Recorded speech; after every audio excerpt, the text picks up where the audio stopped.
Welcome back to another episode of Out of the Blank Podcast. Mr. Poulgrain, it is a pleasure to have you back on the show. It's the 60th anniversary of JFK, so I was trying to do a bunch of things special leading up to it. And one area that I think a lot of people don't really know about, and I'm still a little bit clueless on, is the Indonesia connection when it comes to JFK, Allen Dulles, and Dag Hammarskjöld. And you've written excellent work on that. We've talked about it a couple times in the past, but it's a pleasure to have you back on the show. Good to be here. Good to see you again. Now, I wanted to talk about your thoughts on Kennedy. I mean, it's the 60th anniversary, and it'll be 62 years with Dag Hammarskjöld because he was killed in September 1961. And notice how I said killed, just like Truman stated. I think it was Truman where he stated, notice how I said they killed him. Amazing, that wasn't it? And they didn't really follow up. He just stopped and left it at that and refused, I think, because he realized it was dangerous waters. But he must have known more, and I think he was in close contact with JFK at the time. And JFK, of course, was very close with Hammarskjöld. He'd met Hammarskjöld secretly in the Astoria Hotel in April 61, and they discussed what to do in response to the massive arms deal that Moscow had made with Jakarta, because it changed the whole sovereignty dispute between the Netherlands and Indonesia. The Moscow arms, I think they said 400 million, which was, I think, billions in today's money, mainly ships and planes, but it catapulted the sovereignty dispute into a Cold War crisis. And that's really why Kennedy had to act to stop it from getting worse. They talked about even nuclear war, the same sort of threat that was occurring on the doorstep in America with Cuba, which was also set up by Dulles, was occurring in Indonesia at the same time. But very few people in America, at least, heard about Indonesia. It was all Cuba. But similarly, Indonesia was a massive Cold War threat involving Moscow and Indonesia versus the Dutch and the NATO ally USA. So it was the Cold War crisis all over again, but around the other side of the world. I suppose that's why you didn't hear. But even today, I think not many people in USA hear about Indonesia. But it's a huge country. It should be more in the news, I think, because it's 300 million, the fourth largest country. And in those days, in the 60s, Kennedy realized its significance because it was by far the largest in Southeast Asia. The actual width of Indonesia is like 1/7 of the circumference of the Earth. That's how big it is. Far wide. It's wider than America, far wider than America. But of course, it's just a string of islands, 17,000 islands. But I think in the perspective of Dulles, it was important because it used to be the world's richest colony. And people forget about that. George Carhin from Cornell described it as rich or richer than the British colony, the Raj in India. So that gives you an idea of what was motivating Dulles, to get into Indonesia at the time. It's very, very rich, minerals, everything. Well, everything. Phenomenon. It's phenomenally rich, and it's even now today it's got huge potential in many areas. But the size of the country, it's the world's largest Muslim country, and it's on Australia's doorstep, which not enough people here seem to be aware of it yet. Do you think that Kennedy was aware of the gold that was over there, or why do you think he was so involved with trying to make sure that Sukarno? Yeah, I mean, why do you think he was so interested? Do you think it was a way to deflect from the Vietnam War a little bit, try and make sure they weren't sending troops over there? Well, he was trying to defuse the Cold War, but put it that way. He wasn't trying to add to it. But Indonesia was just so vitally important. It had the world's third largest, or outside the Sino-Soviet bloc, it was the largest communist party in the world. But when we say that, we think, it's very organized. But actually, 95% of the people in the PKI, the Indonesian Communist Party, were very, very poor rice farmers, And Sukarno and Kennedy used to talk about the PKI, the communists in Indonesia. And Sukarno said, don't worry about them, they're radical nationalists. They're not really communists at all, which is an interesting way of looking at it. And I read a report from the British desk in London, the fellow in charge there, whose name I forget momentarily. He also said the same thing. It's not, you can't really call the Indonesian PKI a communist party. It had some communists in it, but basically it wasn't the same as the European communists. So in that respect, Dulles was boosting up the Cold War tension by saying it's a huge communist party with terrible threats offered to everybody. But in reality, most of the people in the Communist Party just wanted a plot of land to grow some rice for their family, that's about it. But on the other hand, critical of that viewpoint, I could say some of the leaders were communists. They were very bright.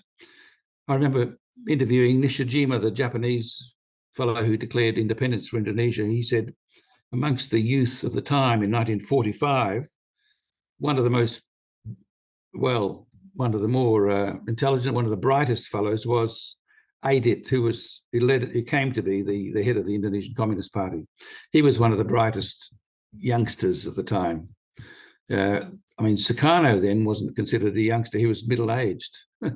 So these were the boys in their 20s. They call them the pemuda, the youth, or the younger ones.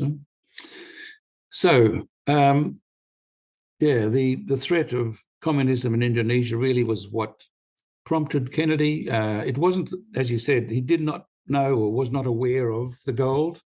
Neither was Hammarskjöld, but neither was Sukarno. The people who were aware of the gold were a few in the Dutch elite and those persons in charge of the company that formed the company that found the gold. That's Alan Dulles.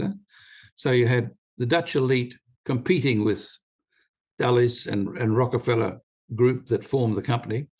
They were the ones who were after the gold.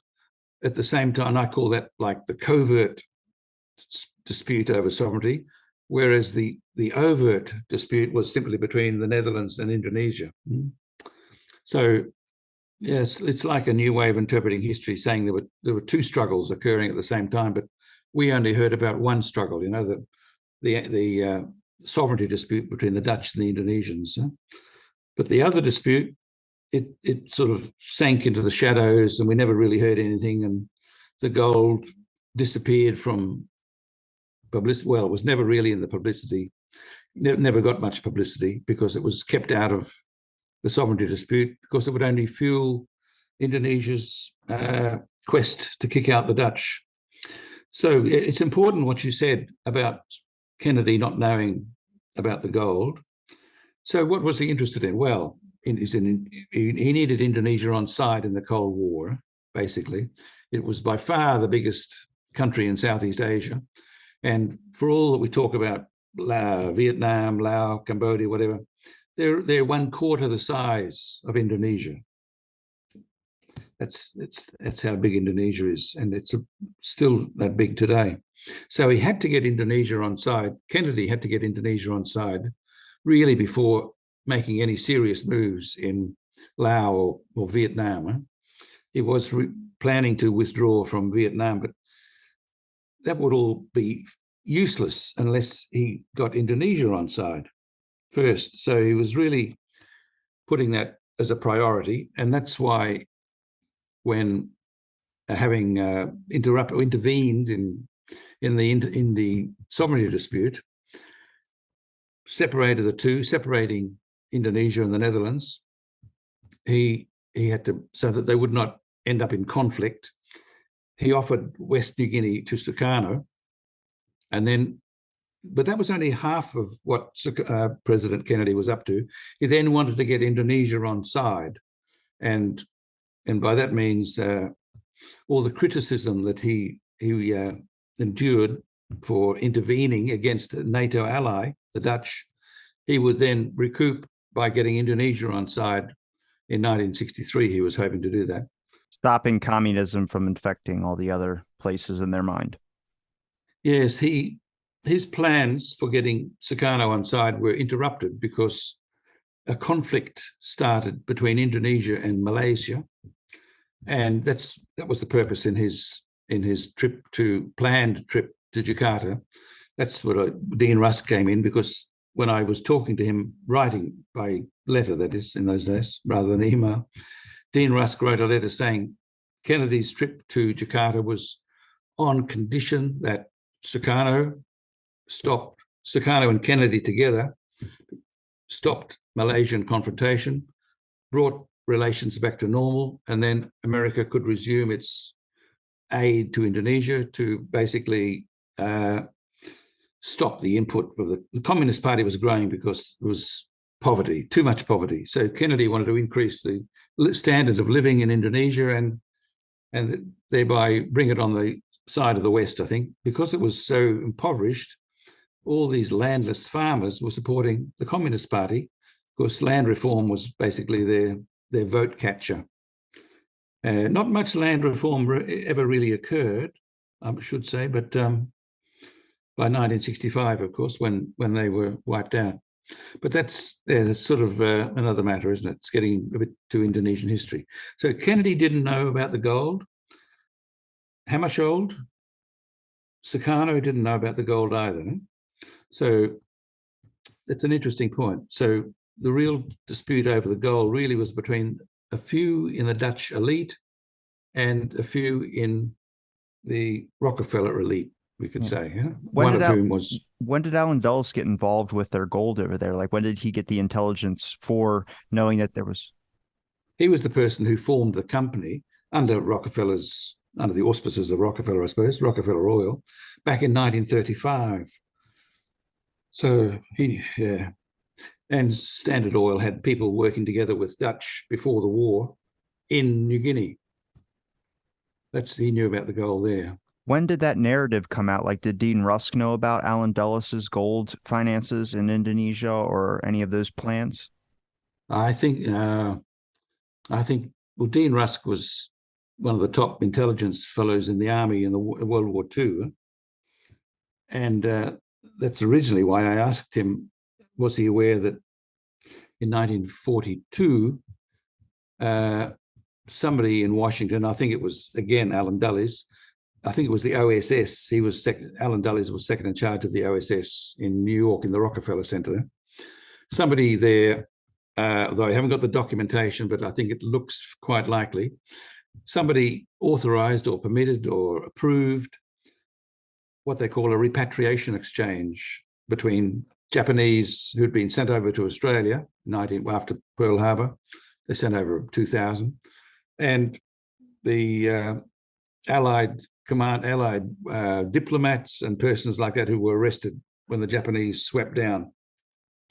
They were going to have an exchange of diplomats and persons who were captured, at least, not prisoners of war, but in the diplomatic status. I think British, Americans, and some Australians. I think there are only 23. Was mostly British and American, but this was organised from USA. I've seen the signature of who was that? General Douglas MacArthur. Basically, one of his letters saying this is all being done from back home. You know, it wasn't done in Canberra, although it took place in Australia. It was authorised from USA.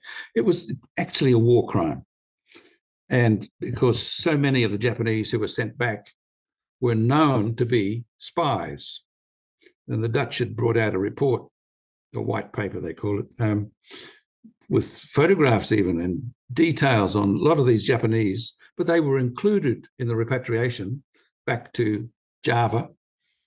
I think about 700 or 800 of them went back from a camp in South Australia, and in return, the Allies got diplomats from people captured in Japan and Southeast Asia, whatever. They were included in the repatriation, but because some of the Japanese sent back were high level. Nishijima was one of them, you see. That's how I contacted him. And it's interesting, when I went along to interview Nishijima in Tokyo in 1983, I was just walking up to his house and he poked his head out the kitchen window and said, "Have you spoken with Dean Rusk yet?" He knew Dean Rusk was involved, you see, because I'd asked Dean Rusk, "What do you know about this repatriation? You know, who was behind it?" And he said, "It wasn't me. It wasn't me. Look in the State Department." You know, so he knew about it, and he knew it was like a war crime, but he didn't want anything to do with it. You know, and in response, when General Douglas MacArthur found out what had happened, he banned OSS from all under his command in Southeast Asian Command. OSS out, he said, you know. But there still was some OSS working under him. I'm not sure they managed to escape his wrath. But yeah, MacArthur didn't like the OSS at all. You know? They were running their own war. You know, here they were sending back Japanese, thinking, even though the war is occurring, they're thinking about what's going to happen after the war. You know, they're thinking about these Japanese will help undermine Dutch recolonization, so that will be good for Standard Oil. And of course, it worked. It worked quite well. Nishijima himself was the person who organized the Declaration of Independence. You know? He should have been in a camp in South Australia for the entire war, but he wasn't. He was sent back. And that's what he did. He and his friend, Yoshizumi. Yoshizumi was similarly with Nishijima in naval intelligence. And Nishijima told me that his friend Yoshizumi was probably involved in the death in Surabaya in 1945, November 1945. A top British general, British were given the task of, taking over Indonesia after the war under Mountbatten. And this top general called Malaby, who'd spent all his time in India behind a desk. He didn't know much about anything, really. He was a desk general. He wanted a bit of action. So he got a demotion down to brigadier general, which allowed him to go into the field. He should have stayed in the office. And when he got into the field, he made a big mess of it. And many people were killed in Surabaya. And he was one of them.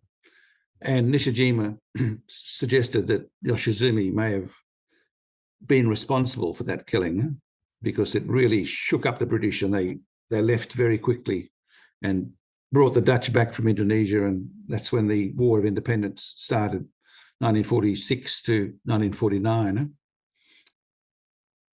Now, with Kennedy's involvement with Sukarno, what about Alan? Like, how does that mess with Allen Dulles' plans or anything that's going on? I mean, obviously that they probably would have preferred someone that was more in line with their political ideology, not just the fall of communism. I'm specifically talking about with Allen Dulles, but they would just want someone changed in their position that agreed with letting them still do their activities and ravage the land of all its gold and all these types of things. But how big of an issue was Sukarno to Allen Dulles' plan and Kennedy's involvement in that as well, too?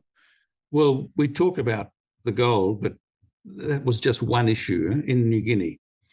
And Dulles' strategy really was, through Sukarno, to kick out the Dutch from New Guinea, to bring New Guinea as part of Indonesia to get the gold, and then oust Sukarno, which is what he did in 1965. And that was the strategy. Yeah? But Sukarno was a nationalist. Huh? I mean, Richard Nixon, when he was vice president, described him as a nationalist, and Kennedy met him and said he's a nationalist. But Dulles always accused him of being a communist, because that suited his Cold War tension purpose. Huh? But the problem for Dulles was, if Sukarno remained president, he wouldn't get the sort of access that he wanted, or Rockefeller interests would not be able to get access to the gold with Sukarno as president. They wanted someone a bit more compliant. Huh? And when Sukarno visited Kennedy in April 1961, I think it was, to get a bit of assistance again for this sovereignty dispute, I'm rather surprised, because the briefing that Dulles prepared for Kennedy said, he spoke quite openly. He said, "Oh, well, when we're thinking of who could replace Sukarno, it's not going to be General Nasution. There's somebody else in mind, but he didn't name him. But I'd say it probably was Suharto at the time, even then. But it's interesting that he was quite open, saying the time will come when we replace Sukarno, So, and Nasution's not the man for the job because he said he's not willing to tackle Sukarno. So Dulles was put on a spot when Kennedy had to go. Kennedy had to visit Jakarta, as I said, to calm down this Malaysian confrontation. And had he done that, he would have. But didn't he send Dag Hammarskjöld instead? Oh, well, that was 61, yeah. Kennedy had to become involved in the sovereignty dispute because Dag Hammarskjöld was killed in 61. In April 61, Kennedy and Hammarskjöld discussed what to do with New Guinea, and they agreed that UN should intervene, and Hammarskjöld was planning to get rid of the Dutch and the Indonesians, grant the Papuan people independence, but he didn't know about the goal. But had he done that, had he been able to do that, of course, the UN planning at the time would have had a tremendous boost. It would have been a great success because they would have had access to the gold after 5 or 10 years at least. It would have worked very well.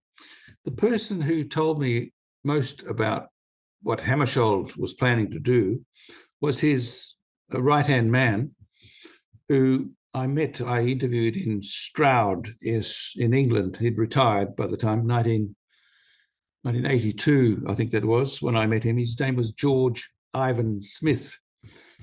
And I didn't know where he came from. With a name like Ivan, he could have come from Moscow. But actually, when I met him, I was quite surprised because he came from Brisbane, my old hometown. And that was that was part of the reason why he said, "Oh, come back again, we'll talk about Brisbane, we'll do this, we'll do that." And he gave me a lot of details about Hammarskjöld. And what he told me was that Hammarskjöld, within 2 or 3 weeks after he was killed, he was intending, that is, before he got killed, to go back to the General Assembly and announce this plan for ending the sovereignty dispute. But had that happened, of course, it would have disrupted, we call it Dulles plans or Rockefeller plans for accessing the gold. It would have disrupted Dulles plans. When that happened, it would have disrupted plans also for regime change, which Dulles was planning in Indonesia to kick out Sukarno. That had been going on since 1957, a long time before Kennedy came onto the scene, really. He was just a senator in Massachusetts. How much of this boils down from Eisenhower's administration? Well, Eisenhower was involved in the turning point in Indonesian history, really, 1958.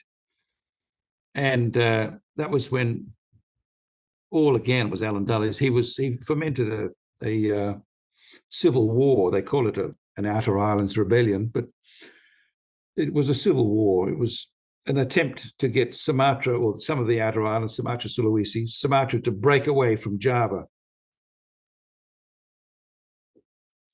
But this is the trick, because Dulles never wanted Sumatra to break away from Java. He let many people believe that was his plan. But really, his main idea in starting a civil war was to get the Indonesian army united. He wanted a strong central command in Jakarta.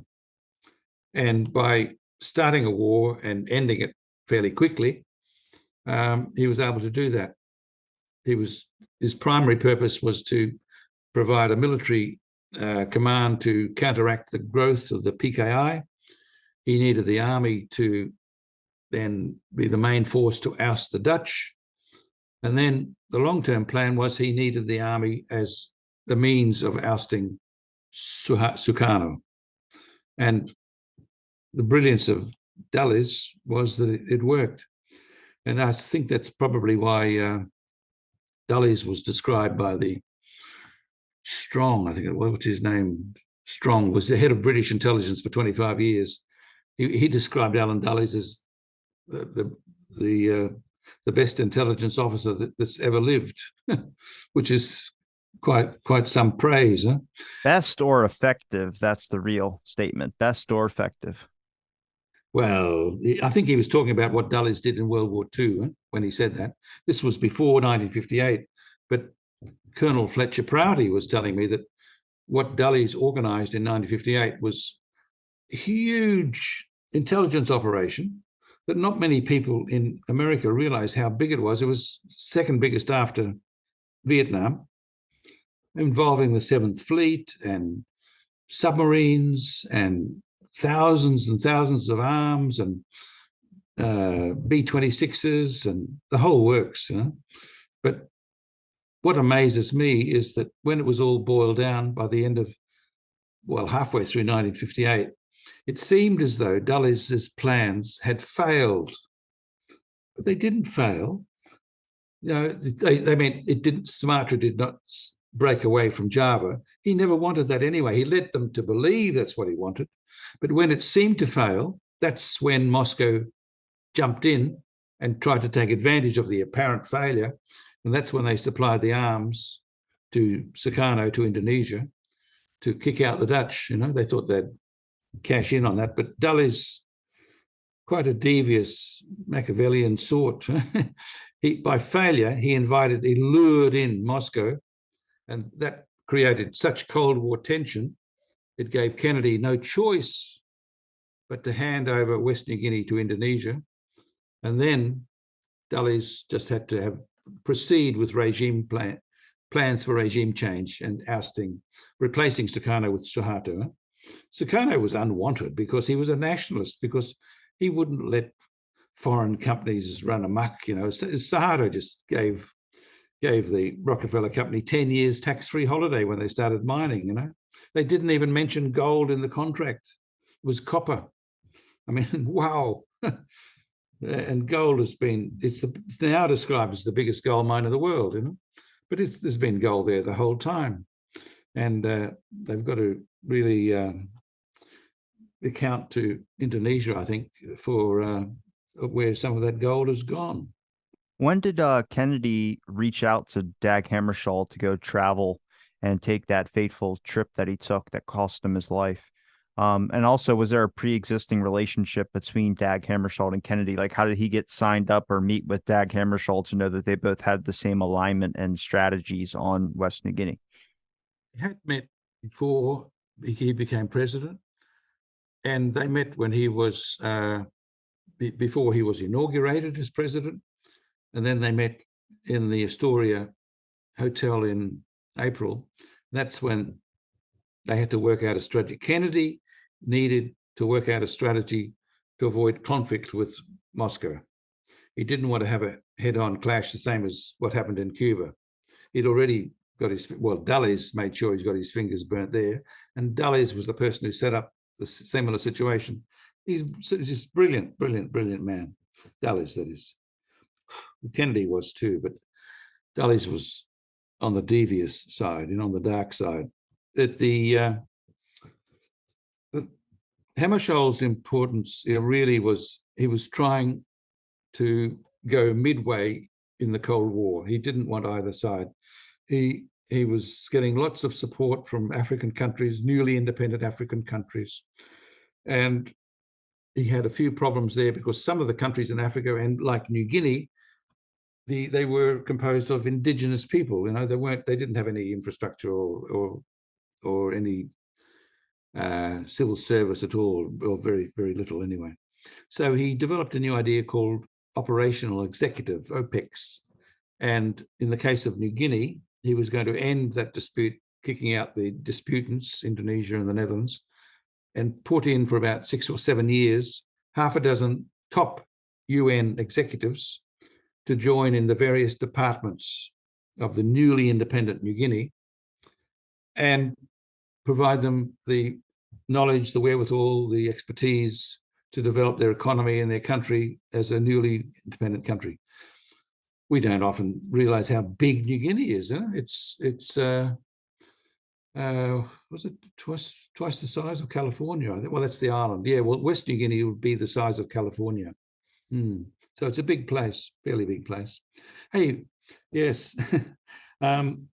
when did he do that? April. And then things went bad in the Congo, as you know. That's what brought Hammarskjöld's attention to going to the Congo. And that was all the doing of the CIA again. 3 days after Lumumba, the new first president of the Congo, was elected, the CIA man, 3 days after, influenced the army guy, Mobutu, to start causing problems for the new president. You know, he only had 3 days of peace, and then he was out in 3 months, dead. But the death of Lumumba was later investigated, as I've said, I think before. The death of Lumumba was investigated by the U.S. Senate Church Committee in 1985 and 85, 75, I forget, 75. And it should be 75 because it was the church committee that did that. It's church committee I'm trying to think of, yes. They said Alan Dulles was primarily responsible for the death of Lumumba. So that's what got me interested, thinking, well, if he was there in January 1961, perhaps he had a role in the death of Hammarskjöld in September 61. So I started looking into that by conducting that interview with George Ivan Smith, and he told me, well, after he retired, he spent the rest of his life trying to sort out who killed his boss, Hammarskjöld. And what he told me, there was a CIA plane. Well, he went to the Congo, then there was trouble in the Congo, and Hammarskjöld went over. He tried to negotiate with a breakaway state called Katanga from under the care of Tshombe, I think. And he wanted to talk some sort of deal to stop the fighting. UN troops got involved in some of the fighting, and it was proving to be quite embarrassing for the UN and for everybody. But Britain was involved, French, Belgium, and some European mercenaries were involved. But what George Ivan Smith told me was that when Hammarskjöld's plane went over to the Congo and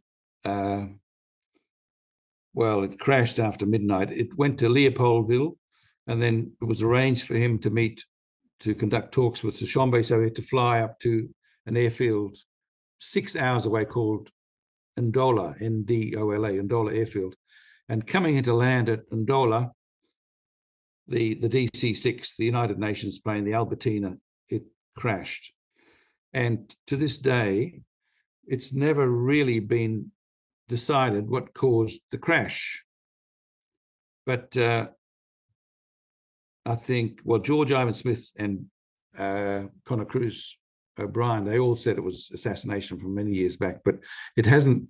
Only last year, in the UN inquiry last year, did they decide it was assassination, but they still are not sure of the cause of the crash and who can be held responsible. So looking at the flight.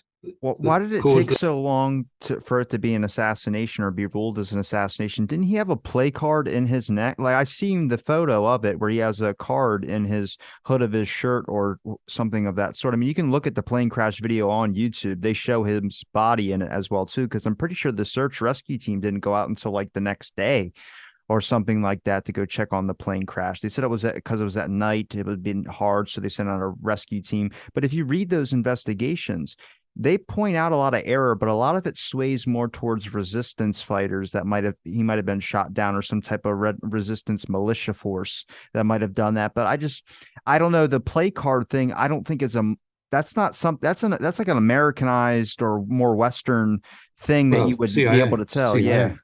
Ace of spades. Yes, I think some people got to the crash site before the officials reached the crash. I was 15 hours. Ridiculous, you know. When the UN plane goes missing after midnight and everybody goes home to bed, I mean, what's going on? Ridiculous. They said, they thought it went away to land at some other airfield. Nonsense, you know. But they took 15 hours to get there, and in the meantime, I think some people anyway, had reached the crash site, and that's where the ace of spades went in the pocket. But there was one survivor. Hammarskjöld himself wasn't even wearing a seatbelt when the plane crashed and got thrown away. Most of the people were burnt, some almost beyond recognition. But Hammarskjöld himself was wasn't touched by the flames, but the impact, he must have been thrown out of the plane and killed. And Do you believe he died when he was thrown out, or because his hand was clutching grass?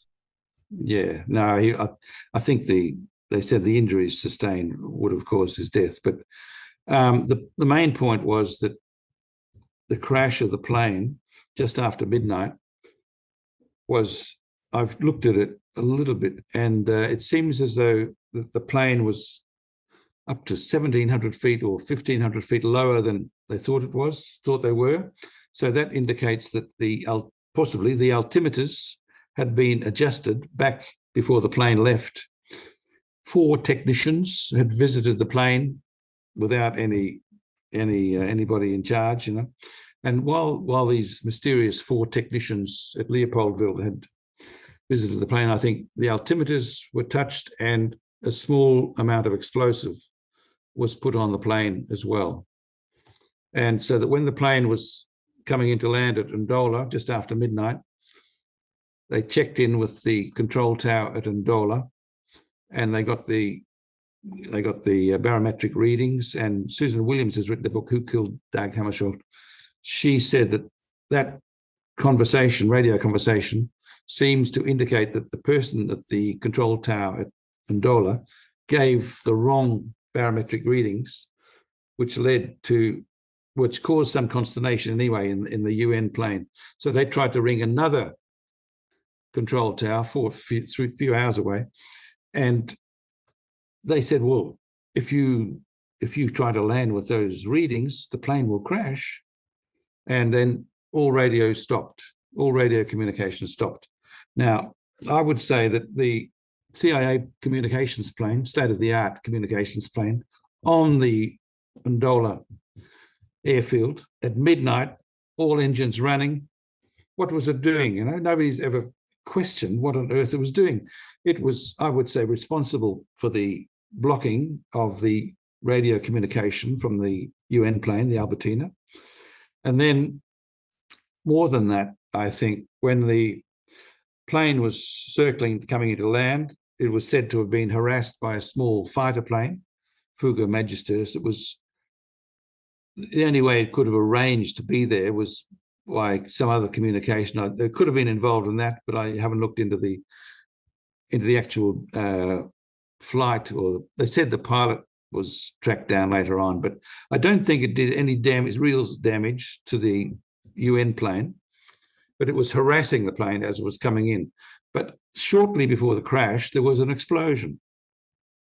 And the person who reported that was the one survivor of the crash, security, Sergeant Julian. He was the security man for Hammarskjöld. He survived 6 days in a hospital. And he said, as the plane was coming in, there was an explosion. But he was in a fairly clear state of mind when he was interviewed in the hospital.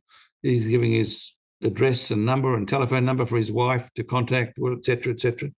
But for some mysterious reason, he didn't survive the burns. He should have survived the burns. But I'd say because he said there was an explosion, he didn't survive, put it that way.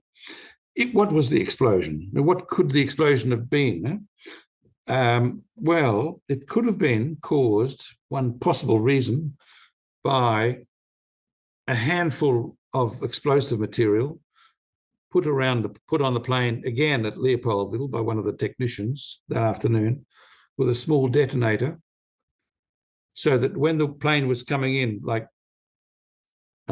only 8 miles away from landing spot, when the wheels were down, a radio signal from the CIA communications plane could have been sent straight to the receiver, which would come down when the wheels were lowered. The receiver was there to take a signal, which then sparked the detonator and blew a small amount of C4. Now, that was used not to destroy anything on the plane, but not to make a plane damage to crash, that is, but to destroy the control box for the wing flaps. It would have only needed a handful with a detonator and a radio signal, so it's quite feasible, according to the people I've talked to, as a means of bringing down the plane. because 15 seconds later, it was already lower than it should have been. It crashed into the treetops, and pretty well, the people were killed. The occupants were killed. So the key would have been the radio signal sent from the CIA plane to the incoming DC-6, 8-9 miles away, which they could have been monitoring very closely. As soon as the wheels came down, I'd say a receiver would have put the receiver on the outside of the plane, not the inside. And that would have allowed the radio signal then to be used to get the detonator to spark the C4. And that's how I think the Albertina was brought down. But checking on that is possible, but the Albertina seems to have been buried and parts of it taken away and some of it melted. And I would say that perhaps it's been there so long now. Was it 50 years? 60 years, 62 years. So I think there is a way that you can check to see where C4 has been used, where the electron, was it photospectrometer, can detect the presence of C4. So if they use that on the remains, if any fuselage, if the fuselage is still available, I think it was buried under a few meters of soil in the Congo somewhere. But whether or not that part of the plane is still remaining, I don't know. It has to be checked. But if it is, a spectrometer would detect the presence of C4 in the adjoining metal. 1 electron in a million, apparently, it can detect. So it would possibly provide a solution to the Dag Hammarskjöld mystery, which has gone on for far too long. Huh? Did the UN ever think it was suspicious that some of those flight logs or books that were in the tower went missing? Yeah. The whole dirty story. It's been repeated, many incidents like that right through. And I'm very concerned about the role played by the top British person who was present, a fellow called Lord Lansdowne. Huh? He was sent over by Macmillan straight away, and he was involved with Hammarskjöld, and I think he had previous experience. He was in the OSS in the war. He was in the Free French, and that was under the guidance, could we say, of Alan Dulles during the war. So there may have been some sort of link between Lansdowne and Dulles. I know Lansdowne was second in charge of the British consulate, British embassy in Paris in 1945 after liberation. And it's interesting that the person in a similar position, his counterpart in the American embassy, at the same time, was David Rockefeller. So there could be a link there, which I think if some researchers wanted to get onto that, they could possibly end that mystery as well. Well, could I ask, how much do you think Truman knew? Obviously, if you want to repeat, you probably know Truman's quote better than anybody, but it is an eerie thing. I mean, if you want to repeat it for people out there listening, it's something I said at the beginning about they killed him. But how much do you think he knew about it as well, too? And obviously, he was alluding to something, and the press never even bothered to follow up on it. But a lot of people give Truman crap because he made some remarks at Kennedy in the beginning, but later they developed a relationship, it seems like, and Truman became a supporter of what Kennedy was up to and doing. But Truman, in my opinion, probably a better president than I think the history books taught me when I was a kid, because I was looking deeper at the remarks he made about the CIA, where Alan Dulles had to put fake in the documents to make sure that it looked like, it was just Truman on a bad day or something like that to counter Truman's criticism. But Truman made statements about Dag Hammarskjöld. Sorry, I ranted a little bit. No, not at all. The Truman was, I think you said, a little bit critical of Kennedy to start with, mainly because of his youth, I think. He thought he wouldn't have experience in foreign policy, but actually foreign policy was one of Kennedy's strengths. Huh? Oh. You still there? Yeah. I've just lost the pic, that's all. There. Sorry. There, come back. But I think then Truman and his wife started staying in the White House, didn't they? And they got to know Kennedy and Jackie very well. And that's where they would have been discussing the death of Hammarskjöld.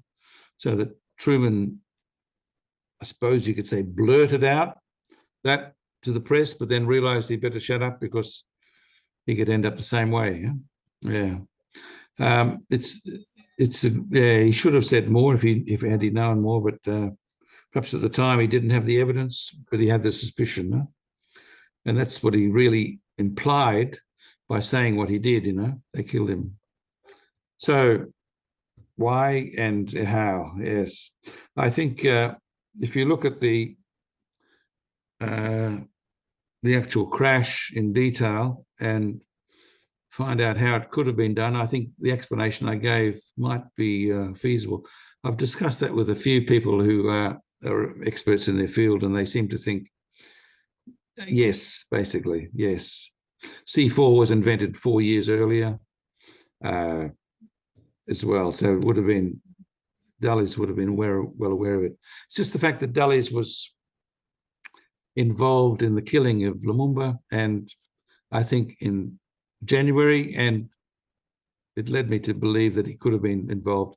And his name was mentioned in the involvement in the letters unearthed by Bishop Tutu. These 7 documents, 7 letters in the Truth and Reconciliation Commission, at the end of last century, 1980, was it 98 or something? The Dulles' name was mentioned, saying that we've got to get rid of Hammarskjöld, basically. But Dulles' motives were not the same as the friends he was dealing with there. They were concerned about the Congo and whatever, but Dulles, of course, was 30 years ahead of them. He's thinking about something on the other side of the world, and he can blame what was happening in the Congo on the death of Hammarskjöld when actually it suited his purpose, because Hammarskjöld was about to intervene in Indonesia at the time. But that's never been publicized. Yeah. So I wish, I think Indonesia should be more known, and people should recognize at least what Kennedy was focusing on in Indonesia, and they'd realize it's a far more viable explanation for, yes, there were many possible reasons, I suppose you could say, for people wanting to do away with Kennedy. But when you look at Indonesia, I think it's many, many times more important than most of the other, or all the others ones put together, all the other reasons or motives put together, And as I mentioned before, but the gold was one, regime change was the other, but Kennedy's visit to Indonesia, and proposed visit in '64, would have also seriously disrupted plans for regime change, which was designed to split Moscow and Beijing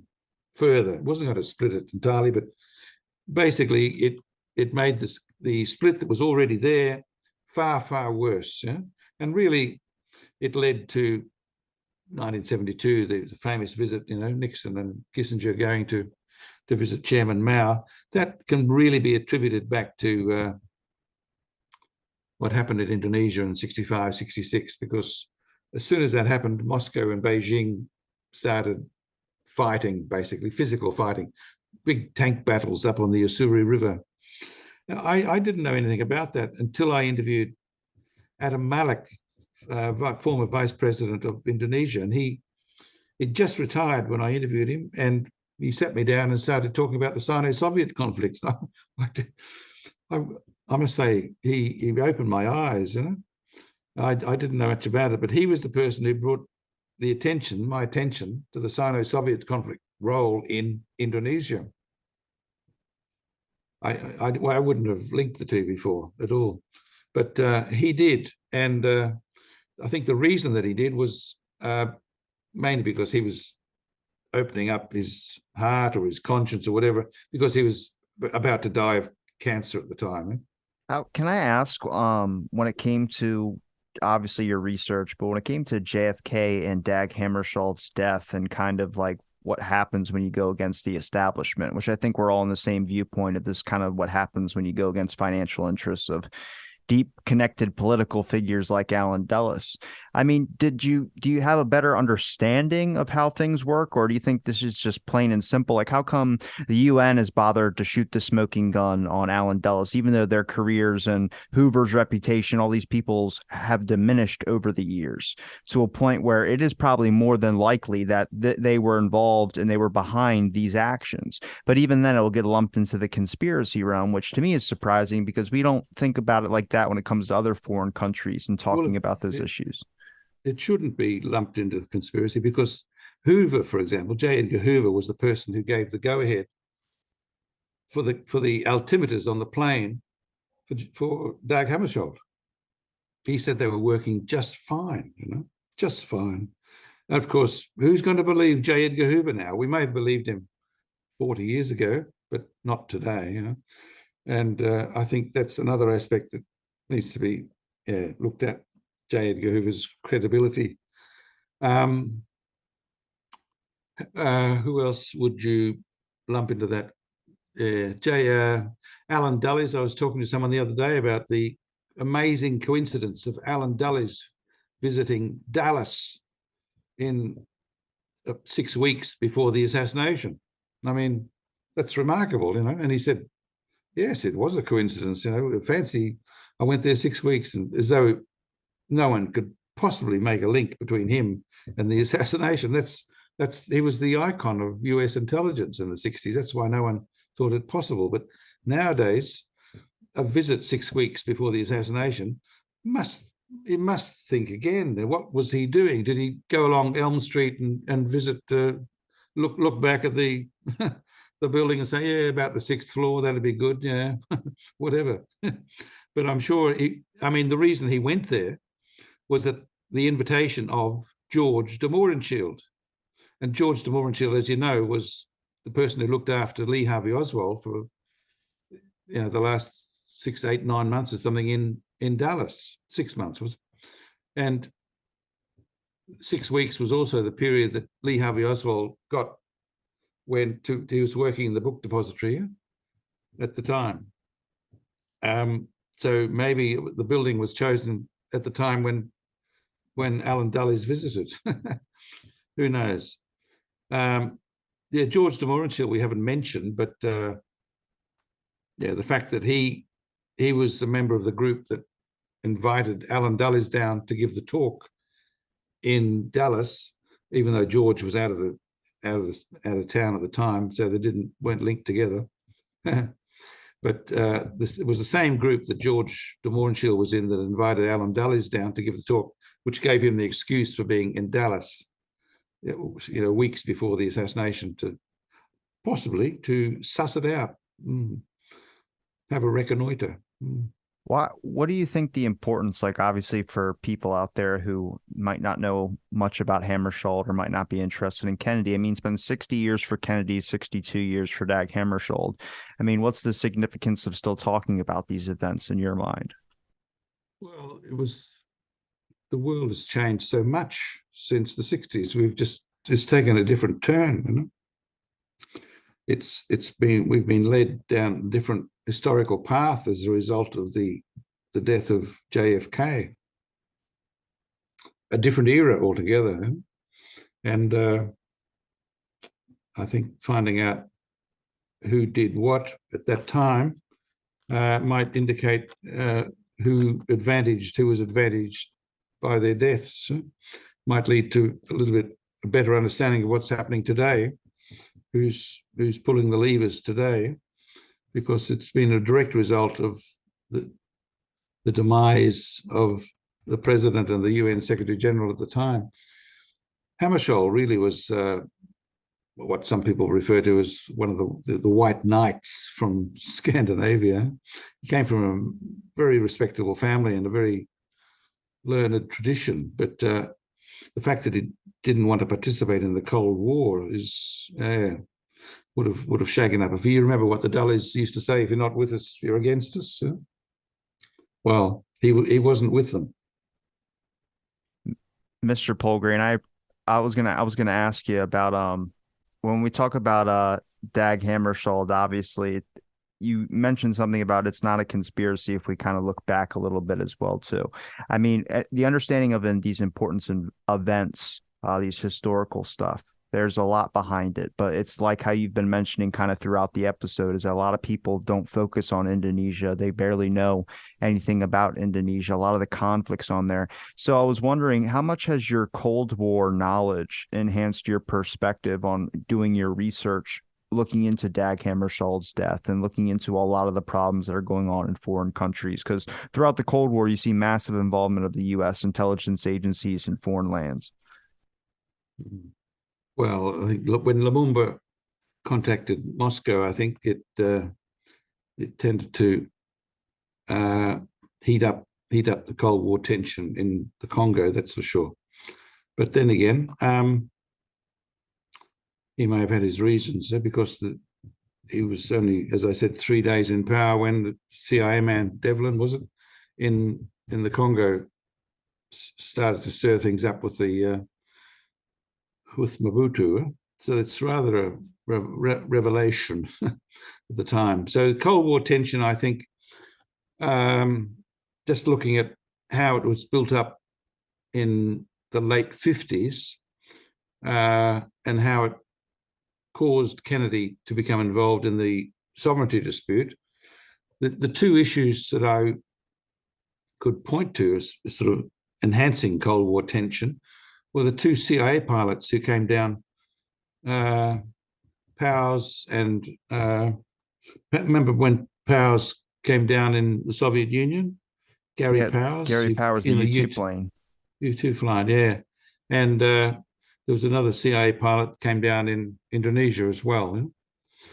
And both of them really added to a lot of Cold War tension. When Gary Powers came down, it was said that he was shot down. But and some of the newspapers said he was shot down. Then Eisenhower said he was shot down. Then Khrushchev claimed originally he was shot down. But he wasn't. When you look at what the person in charge of the U-2 plane, Colonel Fletcher Prouty, was saying, he said that how he was explaining how these U-2s were fueled. And he said he was actually pointing the finger at Alan Dulles again, saying that because that Gary Powers U-2 plane was brought down from 70,000 feet down to 30,000 feet, he said in the fuel they put hydrogen to burn at high altitudes. He said because the hydrogen was half emptied, it ran out and the plane had to come down to an ordinary level of 30,000 feet, where it suddenly got surrounded by MiGs and it actually landed. It wasn't shot down, which is a big surprise because even the New York Times said it was shot down. But the end result of bringing that plane down was that the Paris Peace Conference was shuttled, was disbanded. And this greatly increased Cold War tension at the time. Eisenhower and Khrushchev were planning quite a big détente, but this just got thrown out the window because of what happened with Gary Powers came down. And Alan Dulles was involved in that incident, according to Colonel Fletcher Prouty, I think, which is quite an interesting accusation when you look at it, because Dulles needed Cold War tension for a resolution of the Indonesian crisis in his favor. Kennedy did what he did because of Cold War tension in 1962. The Cold War tension when Kennedy arrived was brought on by the Moscow weapons arming Indonesia. And it was really to avoid conflict that Kennedy intervened and decided giving West New Guinea to Indonesia, to Sukarno. But we have to say Cold War tension really was the key. And Gary Powers was adding to this slowly building Cold War tension in the late 60s. Berlin and other issues were hot enough. Cuba topped it off, I suppose, in 61, 62, 63. But in relation to Indonesia, the Cold War there was mainly because of Soviet assistance for Indonesia and the possible conflict between Netherlands and the NATO ally, US. So Kennedy really didn't have a choice in what he did. He had to, unless he wanted to get into a war, possibly nuclear war, because the planes that Moscow gave Sukarno were capable of carrying nuclear warheads. They like to say that at the time. So it was really pressure that won the game. Huh? It was Sukarno really wasn't. He was pushing buttons, nationalist buttons at the time to gain politically, and at the same time he gained a tremendous amount of territory, which really is Papuan territory. That's an ongoing problem today for Indonesia, because the conflicts in West Papua today are just going a bit like the same as what's happened in Israel in a way. In fact, before the present conflict in Israel with Hamas, last year, in fact, one of the Indonesian human rights groups said more Papuans have been killed by Indonesian troops in West Papua than Palestinians killed in Israel. That's how serious the West Papuan conflict was. I wouldn't say the same now, because it's just a complete tragedy what's happening over there now. But in the terms of West Papua, the death toll has been going on there since the 1960s, and no one hears about it. No one hears about Indonesia, let alone West Papua. Yeah. But it's an ongoing conflict. Mr. Poulgrain, I appreciate the time you gave me to talk on my show. Is there a place where people can find any of your links? Obviously, I'll link your book links in the description of this episode, but if you had any last words for anybody out there, or any links that you'd like to promote. Well, just if they could somehow access the two books that I've produced. I suppose the latest one would probably sum it up. Just the JFK book again, because it is the 60th. So JFK versus Allen Dulles, Battleground Indonesia, seems to sum up really what's happened, and it does include Dag Hammarskjöld as well in that book. But I think the current UN inquiry into Dag Hammarskjöld will throw more light on that. And as I've been saying, if we can link, well, I'm linking the person who killed Dag Hammarskjöld, I'm saying, and the person who killed Kennedy are the same, and I'm tracing them back to Allen Dulles. And the reason he did that really it's not for his own material benefit. He didn't work like that. He was in a power structure. He's working in cahoots with the Rockefeller oil empire from way back in the 1920s, 20s and 30s, long before World War II. So it's, when we say Dulles did it, people say, well, what did Dulles, why was he doing it? Well, he wasn't doing it by himself. He's like the front man, but the very, very skilled in intelligence activities. And I'd have to agree with the British Strong, Colonel, I think he was, who said, he's the best intelligence man in the history of intelligence. That's, I'm not sure whether that's a condemnation or praise. But yes, and I would attribute Kennedy's 60th anniversary. I'd have to say one has to start thinking about Allen Dulles as well. I'm sure it will come out in when is it?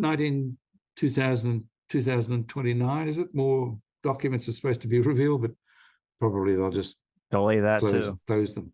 Yeah, well, I won't hold my breath. Mr. Poulgrain, I'm going to link your links in the description. It's been a pleasure chatting with you, and thanks everybody for listening to this episode about the Blank Podcast. Stay tuned for our next episode.